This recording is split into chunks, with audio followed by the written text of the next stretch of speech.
Acción, tu revista mensual de cine y series, con los mejores estrenos de cine, fichas y reportajes coleccionables, series de televisión y 4 pósters todos los meses.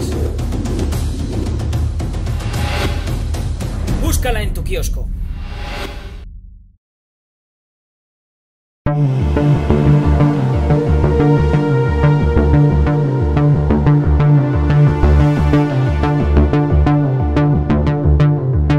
Bueno, ¿qué tal, Javier? Pues nada, aquí estamos en la Payancueva para hablar de la videocrítica a la carta, de la película que has pedido en Videocrítica a la carta, que es El precio del poder. Una de las mejores películas, Javi, tú lo sabes bien, por eso la has pedido. Una de las mejores películas de cine de gángster de la historia, creo que esto es algo incuestionable, no creo que nadie se lo plantee, y que además tiene un... pues por qué no decirlo, tiene un importante peso en todo el cine de los años 80, en la filmografía de su director. Es una de las mejores películas de Brian De Palma, es una de las mejores películas protagonizadas por Al Pacino, y eso es mucho decir, teniendo en cuenta que la filmografía de Al Pacino y también la de De Palma, en cierto modo, aunque últimamente está El hombre de capa caída, todo hay que decirlo.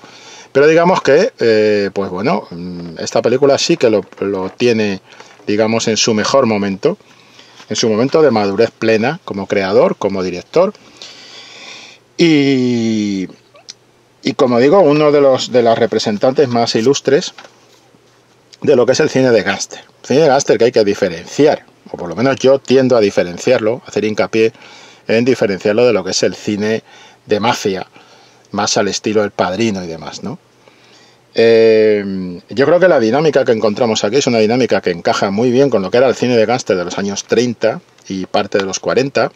Ese cine protagonizado por James Cagney, por Humphrey Bogart, por Edward G. Robinson, al que el propio guión de la película, al principio cuando están interrogando a Tony Montana, rinde homenaje con un diálogo de Tony Montana, cuando Tony Montana le dice a sus interrogadores que él ha aprendido a hablar inglés viendo películas de James Cagney y de Humphrey Bogart, y que Humphrey Bogart y James Cagney son los que me enseñaron a hablar inglés.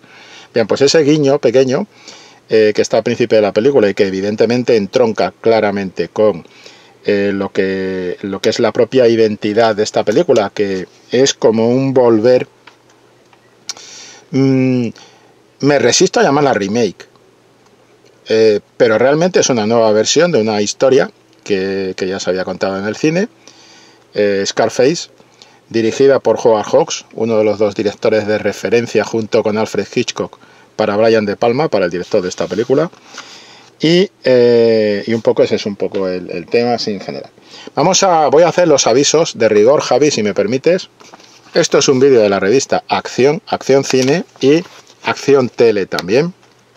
Es una revista que podéis encontrar en los kioscos, en físico, con todo lo bueno que tiene el soporte físico, con todas sus fichas, con todos sus coleccionables, con todas sus, la parte, digamos, más de coleccionables, más de fichas y demás. Yo destaco, por ejemplo, aquí, pues, lo que son las fichas. Es una revista que aquí está cubriendo lo que era el número de cubrir la década del 81 al 90, la década de los 80, y bueno, eso lo abordamos en un artículo hablando de esa década, y además con las votaciones de los propios lectores, cuidado, no solo de los redactores y críticos de la revista, sino también de los lectores, porque la revista Acción quiere ser plenamente participativa, quiere que sus lectores estén plenamente presentes en sus páginas, y aquí tenéis un poco lo que era la estadística que salió, y después lo que hicimos fue cubrir ese listado de las mejores de los 80, pues con una serie de fichas coleccionables para que podáis clasificar y demás según vuestro propio criterio, en vuestras colecciones y demás. Y mira qué curioso, aquí tenemos precisamente a nuestra protagonista, Al Pacino, Scarface, El precio del poder, que inevitablemente tenía que estar aquí junto con la otra grande del director que nos ocupa, que es Brian De Palma, que es Los Intocables. Para mí es mejor Scarface, El precio del poder, que Los Intocables. Me gusta más Scarface que Los Intocables, y ahora hablamos un poco más de todo esto. Bueno, este primer aviso. Revista Acción podéis conseguirla en el kiosco, también podéis pedirla en la dirección que os van a poner aquí. Segundo aviso, esto es un vídeo con spoilers, así que tenedlo muy presente, porque vamos a hablar libremente de la película, de su argumento y de lo que pasa en ella, con lo cual si no la habéis visto ya estáis tardando. Es una muy buena película de acción y policíaca y demás, cine de gángster, ya digo. Y entonces eso por otro lado. Y en tercer lugar, pues que si os gusta el vídeo podéis darle a like y por supuesto os podéis suscribir al canal. Ya sabéis que además hemos inaugurado hace relativamente poco tiempo, bueno, llevamos ya un par de mesecitos, con unas páginas, digamos, de contenido exclusivo para miembros. Hemos abierto una membresía especial con contenido exclusivo, con vídeos, pues hablando de distintas cosas y demás, que también podéis consultar en la página de la revista, en la página web de la revista y demás. Y dicho todo esto y avisado todo esto, ya digo, esto va a ir con spoilers y tal. Vamos a seguir hablando de la película, del Precio del Poder. Como digo, un remake de alguna manera. Para mí es uno de los mejores remakes de la historia del cine, y eso es decir mucho. Porque el remake es un campo abonado para que haya simplemente una repetición sin gracia de un original que era muchísimo mejor. Ese no es el caso aquí. Los 80 hicieron buenos remakes. Otro ejemplo claro, señero, de esta práctica lo encontramos en La Cosa, el enigma de otro mundo. Es retomada por La Cosa de John Carpenter, aunque esto aquí partían del relato original y demás, pero bueno, también se podría decir que era una nueva versión.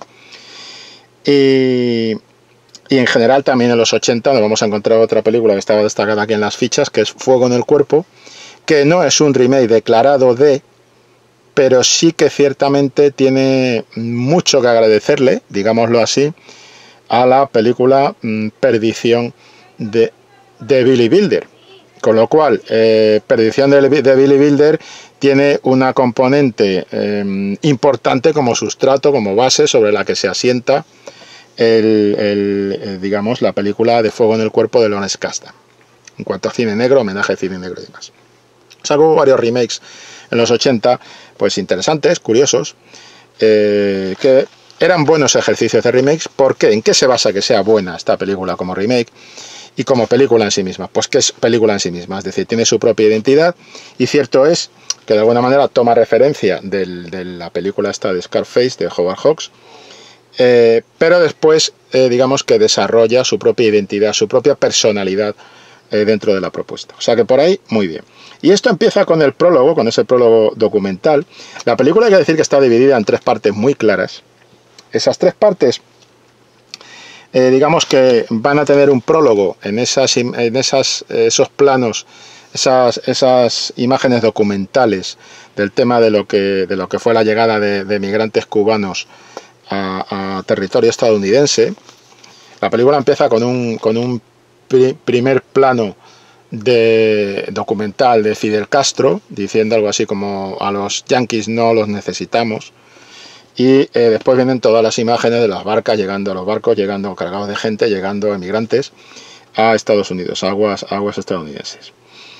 Entonces ese sería el prólogo. Y después tenemos una primera parte muy definida. La primera parte empezaría desde el momento en que ellos salen del centro.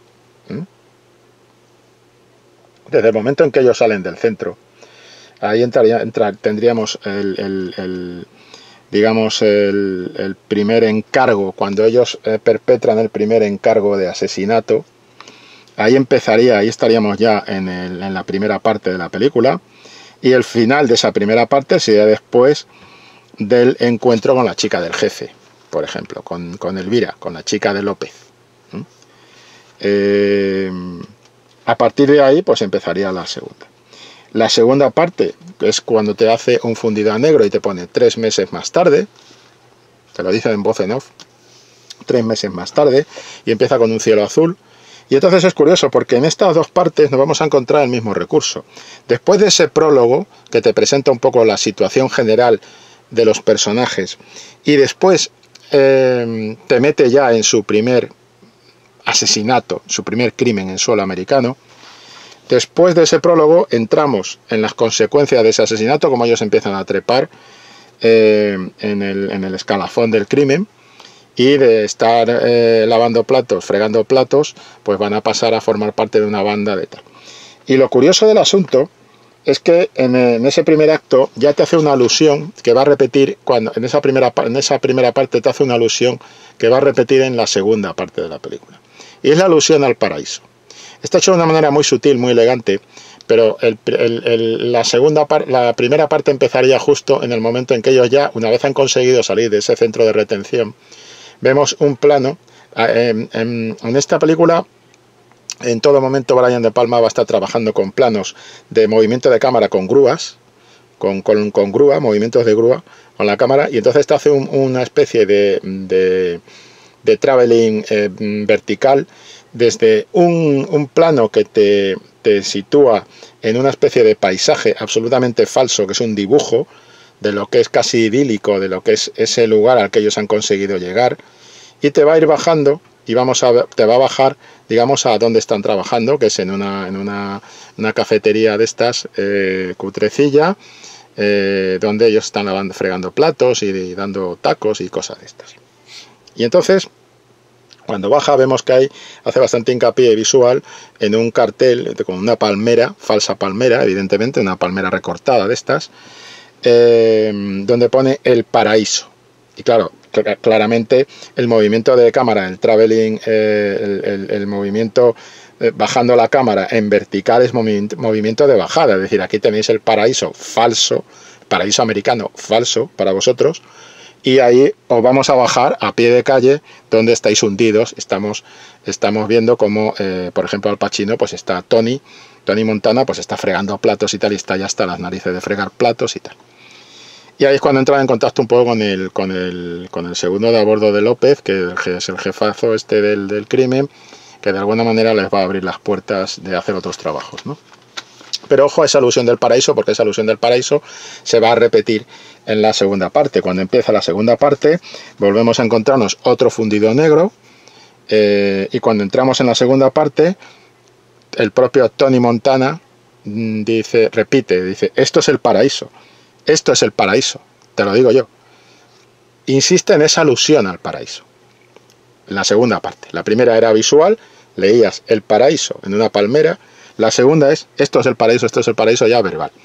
Y en la tercera vuelve a ser visual la alusión al paraíso, porque vamos a tener otra vez un fundido a negro para entrar en la tercera y última parte, donde ya no te van a hablar, no te van a dar el término paraíso, pero sí te dan la visión del paraíso, porque la tercera parte arranca cuando tenemos una secuencia, la típica secuencia de montaje, donde hay una sucesión de acontecimientos que se aceleran en el tiempo por cortes, por montajes y tal, y vemos cómo ha progresado la vida de Tony Montana cuando adquiere el poder, cuando adquiere el dinero, cuando adquiere, según su plan de vida, su plan de éxito. Primero tienes que coger el poder, después te viene el dinero y después ya consigues a las chicas, ¿no? Pues un poco ese planteamiento que hace Tony Montana con su compañero, a partir de ahí nos encontramos que en la tercera parte volvemos a tener otro fundido a negro que nos da un paso de la segunda parte a la tercera, lo que sería primer acto, segundo acto, tercer acto, y a partir de ahí te muestran el paraíso. ¿Cómo es el paraíso? Pues el paraíso es cuando están contando billetes, que vemos un montón, fajos y fajos y fajos de dinero. Es decir, ya tienen, y con eso hay una secuencia de montaje donde vemos el contar los fajos de billetes, y él, pues cómo compra una mansión, cómo abre una empresa, cómo abre otra empresa, cómo le compra una peluquería, un centro de belleza a su hermana, y su hermana y la inauguran y tal, y todo esto, y entre esos planos, cómo se casa, cómo finalmente consigue su tigre, el tigre que quería comprar. Vamos viendo todo ese progreso hacia el éxito, con el éxito total ya, y al mismo tiempo eso se va solapando con el tema de contar los billetes. Es el paraíso que él había estado buscando.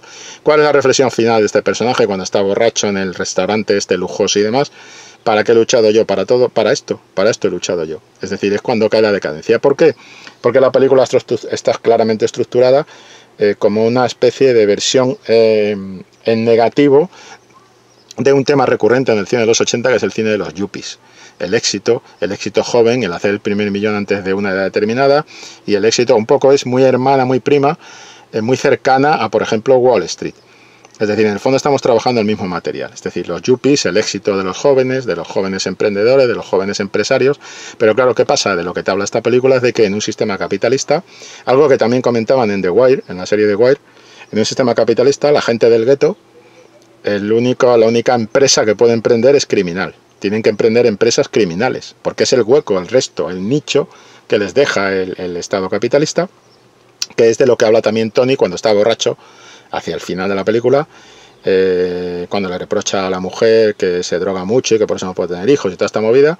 Y justo en ese restaurante es en ese momento cuando él hace una reflexión, que es una reflexión de carácter social y un poco también político, que es la típica reflexión del guionista, en este caso Oliver Stone, nada menos, que te está reflexionando sobre la sociedad americana, ¿no? Te está diciendo, bueno, vosotros necesitáis un malo, pero me necesitáis a mí. O sea, necesitáis a los malos, necesitáis para vuestro sistema, pero sois unos falsos y unos cínicos y lo que pasa es que no tenéis valor para conseguir no sé qué. En fin, hace una crítica muy borracha y muy enajenada del sistema capitalista, pero bajo la cual anida un poco la verdad del guión y de la visión del guión de esto. Y evidentemente, ¿cuál es el final del segundo acto, de la segunda parte frente a la tercera? Cuando pasa ese dirigible por el cielo y pone la frase que después Tony va a utilizar como emblema, ¿no? Que es: el mundo es tuyo. Entonces, justo en ese momento es cuando está. Que empiece la tercera parte con el tema de contar el dinero es interesante, porque precisamente eso tiene una dualidad. Es decir, precisamente ese contar el dinero que estamos viendo va a ser lo que le va a dar problemas, lo que le va a meter en problemas con la ley, lo que va a hacer que le detengan por evasión de impuestos. Y también es un poco un cumplimiento de la maldición que le mandó el primer jefe que tuvo, el tal López, cuando le dijo: el problema no va a ser ni mover la droga, ni meter la droga, ni nada, ni venderla, ni nada. Cuando lo vas a pasar realmente mal es cuando no sepas qué hacer con tanto dinero. Y eso, que era una broma al principio entre ellos y tal, parece una maldición que al final va a coger a Tony y es la que precipita todo lo que ocurre finalmente, ¿no? Entonces toda esa secuencia de montaje para abrir la tercera parte de la historia, que como digo es una historia, toda la película es una historia épica de ascenso, triunfo y caída. O sea que está perfectamente articulada, con una estructura muy clásica de ascenso, triunfo y de caída. Bien, junto a estos temas evidentemente hay otros en la película muy interesantes. Es una película que dura 2 horas 50 minutos y que sin embargo va como un tiro. No tiene ningún problema de ritmo esta película, no decae nunca, nunca. Y tampoco tiene tanta acción, si te fijas, Javi. Quiero decir, que tampoco es una secuencia donde estén todo el rato tiro arriba, tiro abajo, ni mucho menos. Tiene secuencias de acción muy contundentes, eso sí. Pero fíjate cómo están articuladas.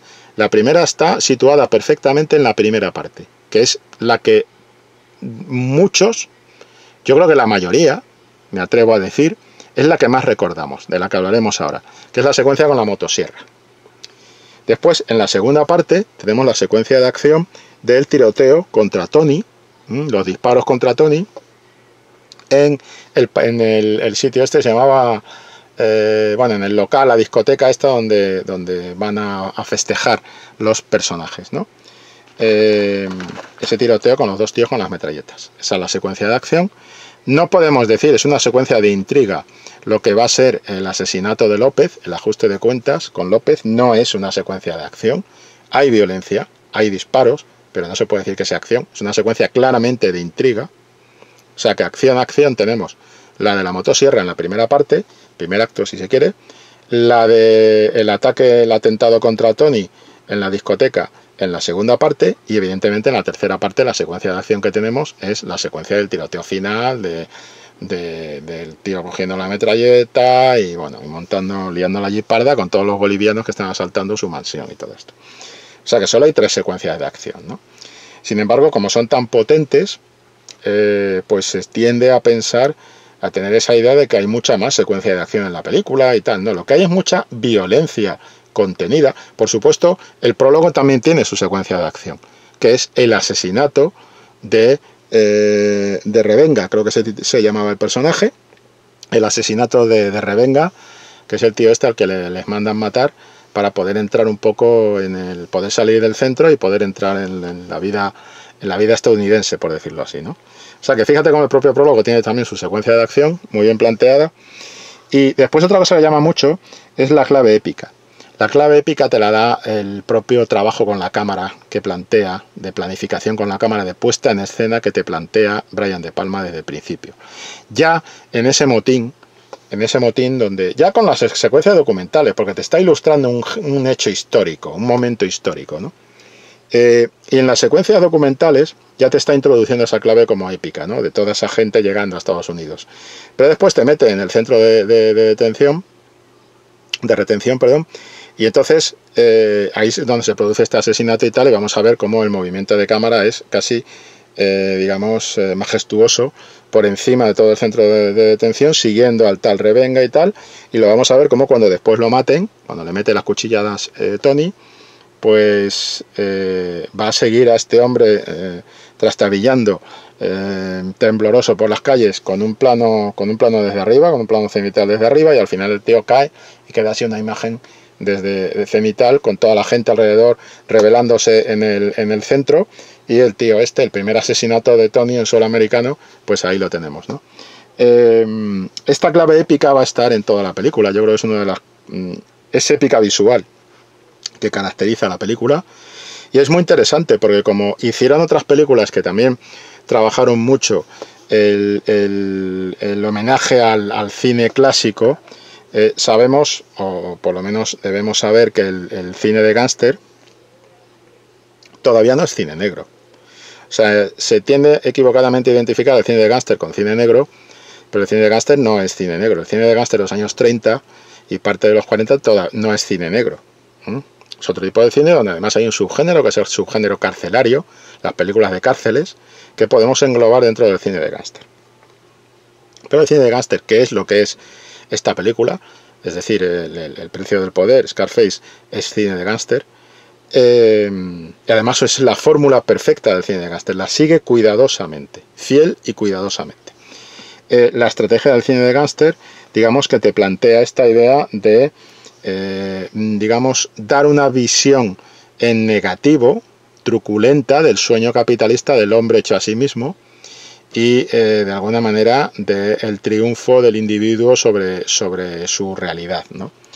El hombre hecho a sí mismo, el sueño americano, vistos desde el punto de vista más oscuro, que es el punto de vista del crimen, es decir, de la empresa criminal, por decirlo así. Eso es Scarface, y evidentemente desde ese punto de vista pues es un homenaje al cine de gángster clásico. Este homenaje al cine de gángster clásico, que insisto, no es cine negro, sino que es cine de gángster, es otra cosa distinta en muchos aspectos, aunque sirva como base después para parte del cine negro y demás. Tradicionalmente se manejaba en estudios, digamos, más controlados, en interiores y tal, y realmente solía haber muy poco gran paisaje y tal. Esta película está repleta de grandes paisajes, esta película está repleta de luz del día, está muchas películas de estas que jugaban con interiores, por ejemplo. No hay más que ver una de las películas más significativas del cine de gángster, Los violentos años 20. William Wellman, un clásico del género de gángster. Empieza esa película en la Primera Guerra Mundial, con 3 de los protagonistas pegando tiros en una trinchera. No te hace un plano de todo el entorno bélico del frente, no, te hace un plano de los 3 en la trinchera, un plano que rodado en estudio de manera muy hábil, porque te mete totalmente dentro de la trinchera y dentro del entorno bélico, pero donde no se ve ni al enemigo. Y te presenta a los personajes. Bien, la estrategia que va a seguir Brian De Palma va a ser la contraria. Va a ser la estrategia épica, visualmente, que es mostrar grandes planos generales. Va a jugar mucho con la frontalidad, va a jugar mucho con el movimiento de cámara muy elaborado. Por ejemplo, la célebre secuencia que decíamos antes de la secuencia de acción con la sierra esta mecánica y tal, cuando van a ver a los colombianos. Y se lía la que se lía.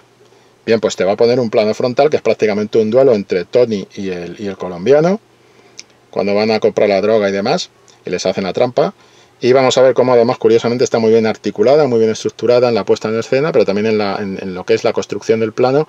Vamos a ver aquí vamos a tener a este en el lado derecho del plano vamos a tener al colombiano con una puerta detrás por la que está mirando el compañero de Tony, controlando, se supone, aunque después al final ya sabemos que le apuntan con la pistola, lo meten para adentro y se lía.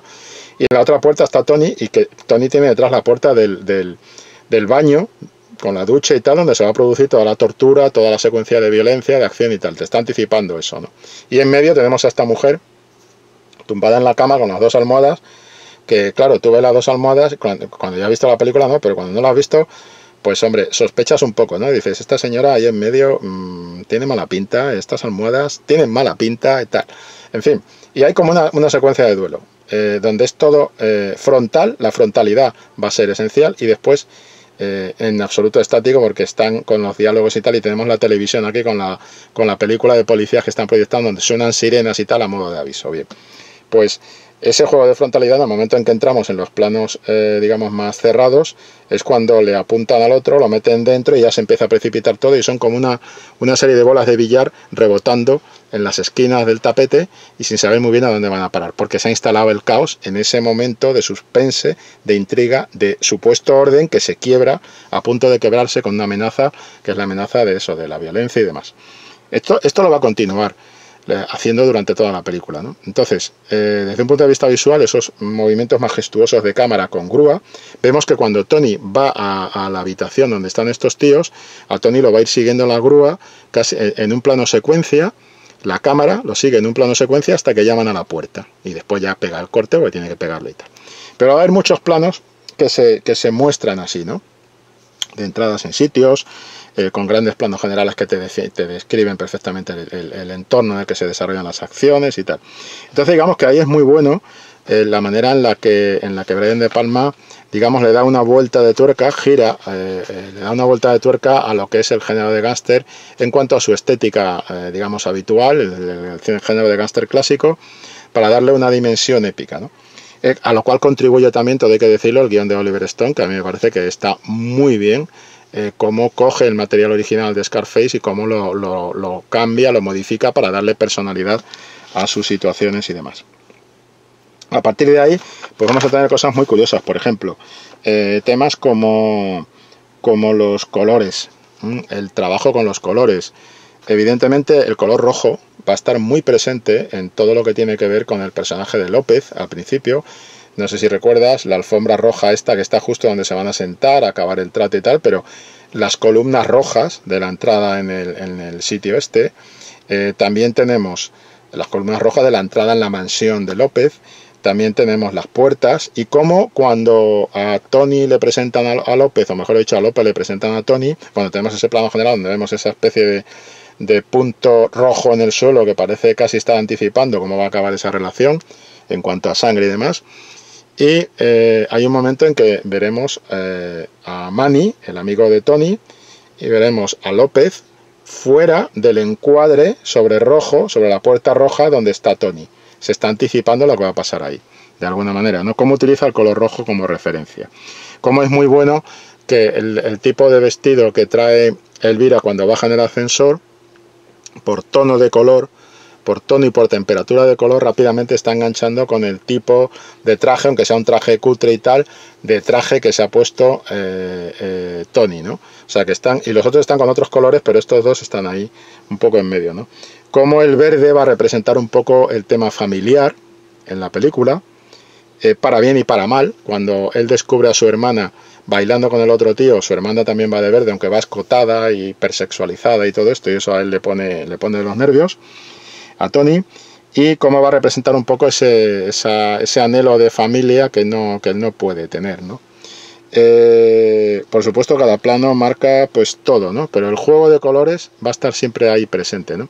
Y es muy llamativo como, por ejemplo, todo el color azul que domina, hablando para definir a los personajes, ¿no?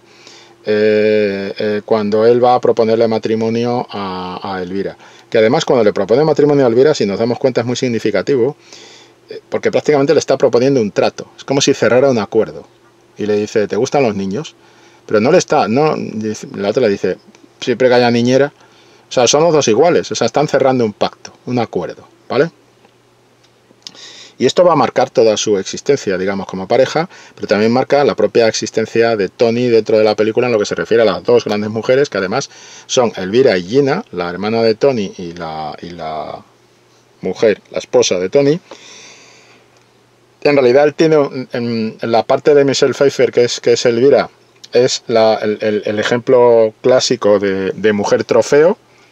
Es decir, es la mujer de su jefe. Cuando él desbanca al jefe, se queda con la mujer de su jefe. Es una mujer trofeo, de la que realmente no está enamorado, aunque se sienta atraído por ella, porque también es imposible, es Michelle Pfeiffer. Es decir, vamos a ver, amigo, no tendría que tener ojos en la cara, Tony. Pero a partir de ahí, y además se lo dice, le dice, me gustas, pero me gustas. O sea, en ningún caso hay ningún tipo de acuerdo realmente sentimental entre los dos. Y nos vamos a dar cuenta que donde sí que hay un acuerdo, un interés sentimental, y eso es la clave incestuosa de la película, es de Tony con su hermana. Donde ahí hay abrazos, la pasión, la manera que se ve entre los dos, eso no está en la relación con el personaje de Michelle Pfeiffer, en la relación con Elvira. Y la película en su guión tiene mucho cuidado, Oliver Stone tiene mucho cuidado de que siempre que Oliver Stone y Brian De Palma. Siempre que hay una secuencia hablando de su progreso de la relación de pareja, por decirlo así, con Elvira, con la mujer del jefe, siempre que tenemos eso, a renglón seguido va a venir una secuencia donde nos van a mostrar cómo los verdaderos sentimientos de Tony están dirigidos hacia su hermana, y son de carácter incestuoso, claramente. Entonces, ahí va a haber una especie de pelea constante del personaje, que es lo que también precipita un poco ese final catastrófico y sangriento, pero esto se va a suceder siempre, es decir, acuerdo con Michelle Pfeiffer, con Elvira, para casarse, a renglón seguido, secuencia con la hermana. Y ves la diferencia entre una y otra. El tema musical que compone Giorgio Moroder, compone un tema que es el tema de Elvira y de Gina, porque Elvira y Gina, o sea, la mujer Elvira y la hermana Gina son como dos caras de una misma moneda paralela, dos caras de los sentimientos de Tony hacia ellas, ¿no? Y entonces nos vamos a dar cuenta, por ejemplo, hay un plano muy bueno posteriormente, cuando ya tiene éxito, vemos en esa secuencia de montaje que digo que encabeza la tercera parte de la película, en lo que va a ser el desenlace, tercer acto. En esa secuencia de montaje vemos una secuencia donde vemos unos planos, donde vemos cómo retiran una especie de sábana y revelan un cuadro con Elvira y Tony, casados en matrimonio. Elvira sentada, de rojo, y Tony de pie, detrás de ella. Pero es un cuadro. Pero es que a renglón seguido lo que vemos es una imagen de Tony con Gina, con su hermana, acompañándola a comprar un vestido, y Tony reflejado en todos los espejos, que es como si, en cierto modo, es como si la acosara, porque la figura de Tony se multiplica frente a la de ella, cosa que, por cierto, ya ha hecho antes Brian De Palma, esto de la multiplicación a través de los espejos, cuando el policía corrupto se dirige hacia Tony y allí en la discoteca le plantea que tiene que pagarle un dinero todas las semanas para que él calle la boca y tal, ¿no? Entonces, título soborno, vamos, en plan soborno. Y entonces vemos como el policía está multiplicando los espejos y Tony está un poco, digamos, al margen. Entonces, o sea, supuestamente acorralado. Y ahora hablamos de eso también. Pero, por ejemplo, aquí en esta secuencia con la hermana que digo, está claro, frente al cuadro congelado de una relación que no es real, donde no hay sentimientos reales, vemos a Tony también tirado ahí, viendo a la hermana y contemplando a la hermana, y la hermana probándose vestidos y tal, y hay una sexualización muy clara, que es por lo que él reacciona frente a las relaciones, los rolletes de la hermana y tal, y lo que va a precipitar la movida con Manny y cómo muere Manny a sus manos, ¿no? Eso estaba en la película original también, en Scarface. Y la reacción de la hermana final, pues ya sabemos cuál es. Es decir, la reacción final de la hermana es muy clara. Es decir, es prácticamente le dice, tú no quieres verme con ningún hombre, lo que quieres es acostarte conmigo. O sea, es decir, yo te atraigo sexualmente y tal, y es cuando va con la pistola y empieza a dispararle y tal, ¿no? Hasta que ya cae con el boliviano y todo esto. Con los disparos del boliviano. Y ahí está completamente, pues eso, provocándole y tal y cual, ¿no? Y el otro flipa mucho porque de alguna manera lo que hace su hermana es poner delante de su cara lo que él tiene ahí metido en el inconsciente, lo cual le da un subtexto de carácter, si se quiere, freudiano, de toda la movida del incesto en su cabeza y todo esto, que hace que más interesante, digamos, psicológicamente, o profundiza un poco más en la psicología de ese personaje, ¿no? Y después hay temas muy curiosos. Por ejemplo, por supuesto, ya he dicho que es una de las mejores películas de Al Pacino. La manera en la que Al Pacino defiende el papel, desde el principio, cuando está sentado así como mirando hacia arriba, porque él está sentado, pero todos los policías que le están interrogando para ver si lo dejan encerrado o lo dejan salir al país, están alrededor suyo, no le vemos los rostros, solo vemos trozos de los cuerpos de los policías y las placas, y él está y le están metiendo caña, le están haciendo un interrogatorio en profundidad y metiéndole caña, pues se han dado cuenta de que es un chungo de cuidado, que es un chungo muy chungo. Y él está diciendo que es un refugiado político y no sé qué, y está en plan chulo y siempre va a estar así. Cuando después hable, hay otro momento en que cuando le proponen unirse a la banda, los otros dos personajes, el personaje de López y el personaje de su segundo de a bordo, por decirlo así, López le echa, es algo un poco casi muy homoerótico, por decirlo así, una clave un poco como de sugerencia homosexual, cuando le echa al otro el brazo por encima, como si estuviera ligando con él, el jefe le echa el brazo por encima, y se une el otro, el segundo de a bordo, por decirlo así, la mano izquierda perdón, la mano derecha del jefe, del López, se sienta también, se acerca en el asiento y le echa el brazo por el otro lado, con lo cual tiene los dos brazos de los tíos al lado, tiene su espacio privado absolutamente invadido, y en lugar de achantarse o de sentirse incómodo, moverse y tal, Tony está igual de tumbado que siempre y está como siempre mirando para arriba y está en plan chulo, macarra. Cuando lo detienen, otra vez lo mismo, chulo y macarra. Cuando intenta ligar con Elvira delante de su propio del propio López, López está de pie y Tony vuelve a estar hacia abajo mirando hacia arriba, pero cuando Tony mira hacia arriba en ningún caso se siente, o sea, se muestra digamos, con esa idea de que porque es un plano picado él está minimizado. No es justo lo contrario, él se acrecienta con eso y dice, para hacer todo eso que tienes hay que tener cojones, tú tienes cojones, y se lo está diciendo desde abajo arriba, y el otro se queda achantado. Es decir, eso es lo bueno de Tony, es decir, del personaje, de cómo lo trabaja Al Pacino, como un personaje que en todas las secuencias en las que está en plano en picado y que de alguna manera estaría minimizado y demás, justo lo contrario, es lo que pasa al final. Lo que pasa al final, cuando están entrando un montón de tíos ahí armados hasta los dientes y él está diciendo, os habéis metido con el mejor, os voy a matar a todos. Y de hecho, es lo que está haciendo hasta que... ¿De dónde le viene el ataque? Le viene por detrás, no por delante. Le dan los balazos, eso es... Ahí se sobró un poquito el amigo Brian De Palma, pero bueno, forma parte del juego. Es el tiroteo final, a mí me recuerda mucho Grupo Salvaje de Sam Peckinpah, el desenlace de Grupo Salvaje. El arranque, pero sobre todo el desenlace. Bueno, está recibiendo todos los disparos y dice, ¿qué? No me podéis matar y tal.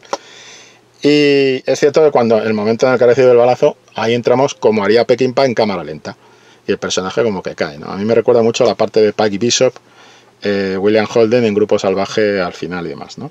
Entonces ahí tenemos un poco lo que es el recorrido. Como digo, todo en clave épica y tal. La importancia de los colores ya lo hemos dicho. La clave esencial, o para mí esencial, del tema del incesto para profundizar en la psicología de este personaje, cómo este personaje realmente busca digamos, ese éxito con la mujer de su jefe, utilizándola como si fuera una esposa trofeo, pero que es como un tigre. Le dice, eres como un tigre, el coche es como un tigre, quiero comprarme un tigre. Es decir, eso son propiedades. ¿Qué simboliza el tigre? El tigre, la chica, Elvira, y el coche, lo que simbolizan es lo mismo, su éxito, el triunfo. Y cuando consigue el triunfo, ¿qué tiene?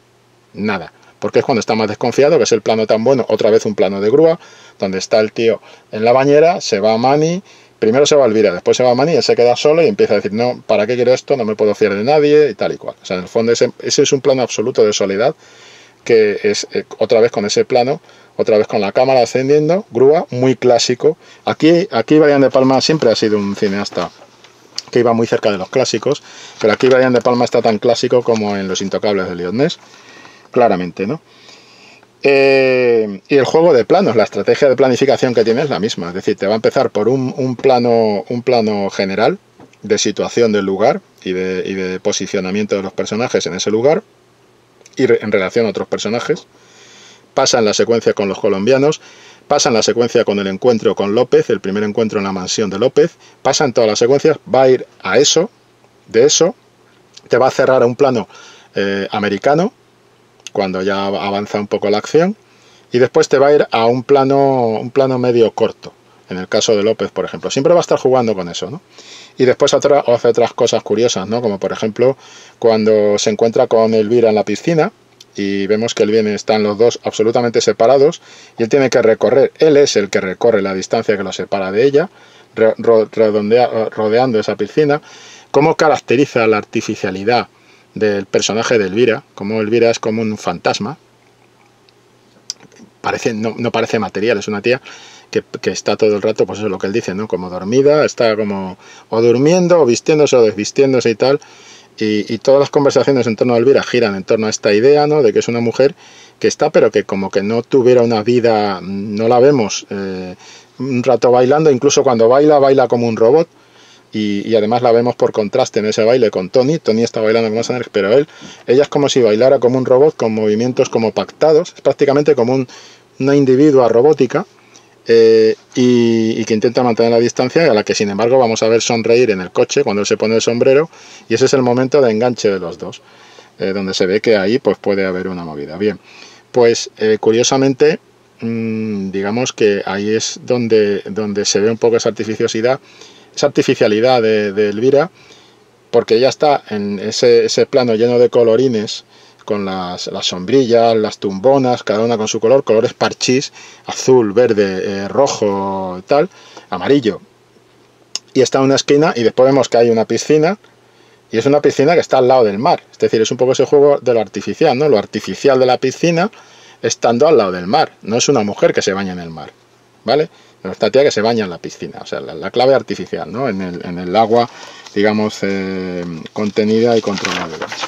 Entonces, un poco ese juego, ¿no? Y después, lo que hemos dicho de los colores también me parece que es importante. Los colores están continuamente. Por ejemplo, decía yo antes, ¿cómo es el paso, cómo te va sembrando el tema del incesto con la hermana y tal?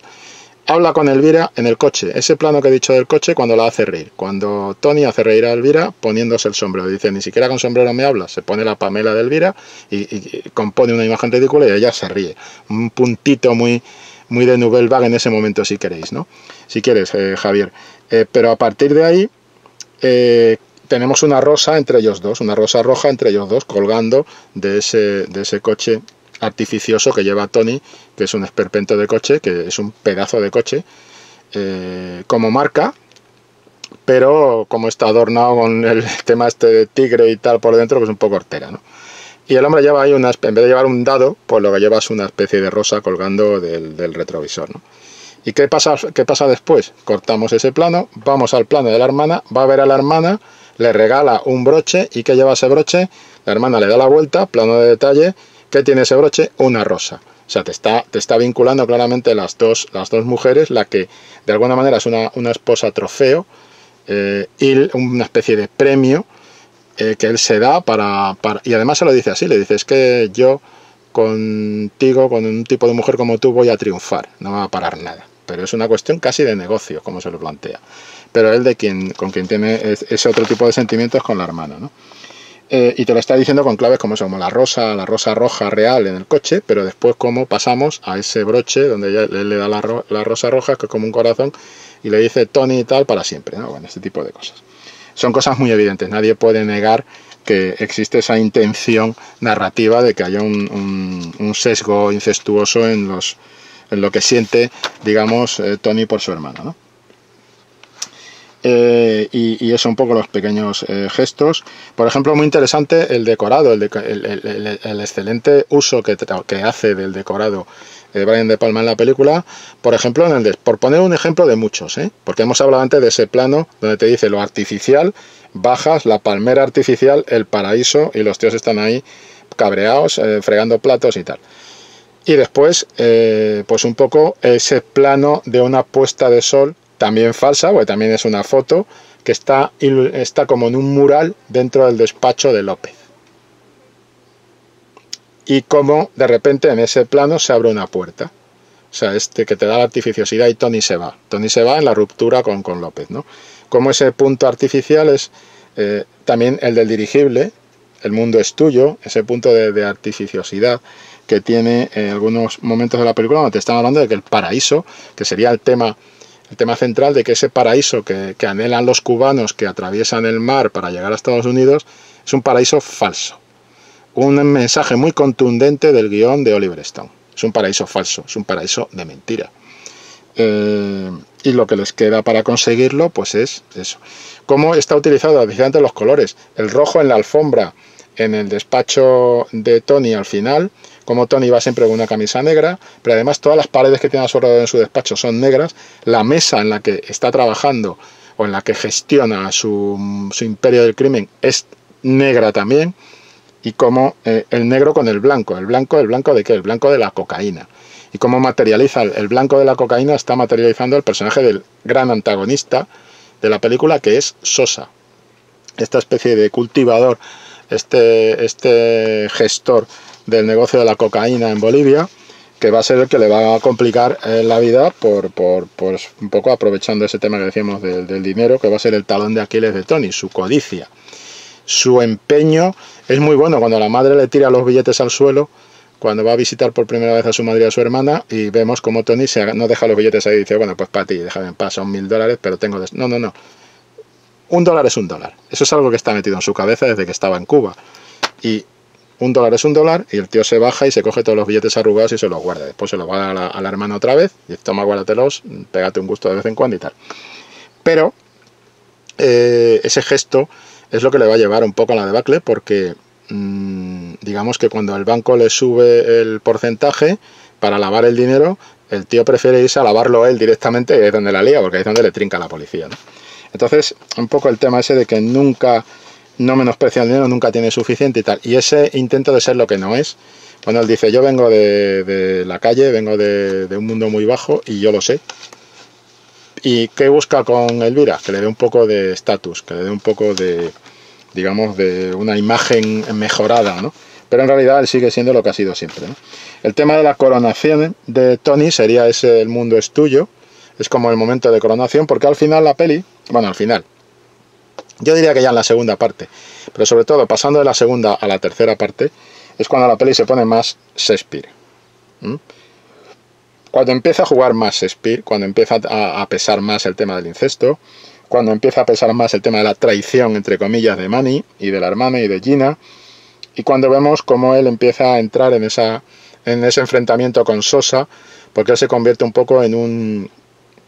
o lo intentan convertirle en un títere, y eso él no lo puede tolerar, porque nunca ha sido un títere, ¿no? Y siempre ha sido un poco esa idea, ¿no?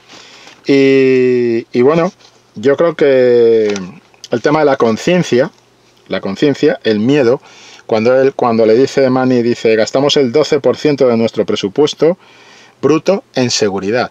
Esa es la conciencia, ese es el momento Shakespeare, cuando él está en su trono, donde vemos la T y la M de Tony Montana, y está en ese sillón que es como un trono, y está finalmente, ha conseguido coronarse.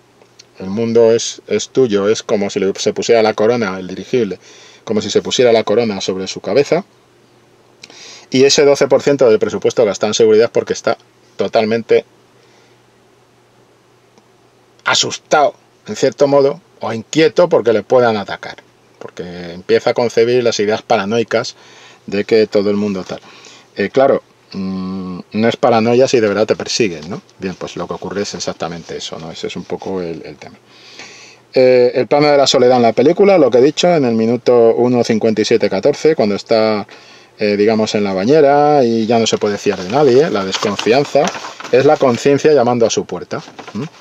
Es un poco la conciencia llamando a su puerta y el tema de los celos y todo esto, ¿no? El rojo en la casa, el negro en el despacho y en la camisa, el verde en el hogar como elemento del hogar, la alfombra roja que está en el otro, digamos, dentro del despacho, en fin, todo lo que es una estrategia para que los colores tengan un peso importante en la película. En fin, no sé, te he dado algunas pistas, Javi, de cómo he visto yo El precio del poder. Ha sido un placer ver la película, volver a verla y disfrutarla. Es una película bastante larga, pero no se nota la duración, independientemente de que yo me haya alargado más porque me he rellenado como 11 folios de película y de detalles.